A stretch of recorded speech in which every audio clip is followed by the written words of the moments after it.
তো একদিন আমি ভিডিও করেছিলাম যে টুবলুর স্কুলে প্যারাগ্রাফ দিয়েছে ওর বাপিকে নিয়ে লিখতে, আর আজকে আমি আমরা শুয়ে পড়েছি দিয়ে ওর এখন মনে পড়েছে, তা আমাকে বলছে মাম্মা আজকে স্কুলে তোমাকে তো একটা কথা বলাই হয় না। এলাম কি বলছে, আজকে স্কুলে মাম্মাকে দিয়ে প্যারাগ্রাফ লিখতে দিয়ে। আমি বলছি ও আচ্ছা, তো ওই জন্য আমাকে দেখাচ্ছে।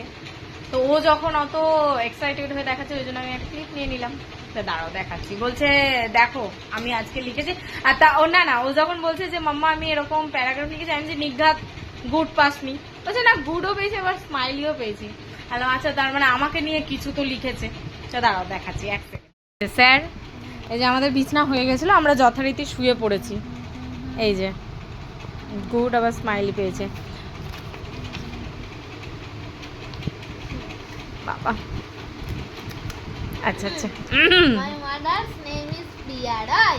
আচ্ছা There is nothing my mother cannot do. আচ্ছা She is very brave, cooperative and intelligent. O She cooks food for me and my family. আচ্ছা She can do anything for me. আচ্ছা She is very hardworking.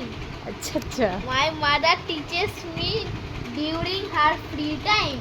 O She loves to play Ludo with me and my father. আচ্ছা My mother does all the work of my house. আচ্ছা I am very proud of my mother. I love you. I love you too. তাহলে আমাকে বেশি ভালোবাসো তো? আহ! সবাই কি বলবো? না না না, প্রথমে যেটা বলেছে ওটাই ঠিক। ব্যাস আমি আর বেশি করতে পারছি না বাবা। গুড নাইট বলে দাও সবাইকে। Good night. Good night. তো যাই হোক, আমার এই ছোট ছোট জিনিসগুলো খুবই ভালো লাগে। I love you, mama. ওই বাবা আই লাভ ইউ টু সোনা। তো যাই হোক, আমরা এখন ঘুমিয়ে পড়লাম। তো গুড নাইট। Good night.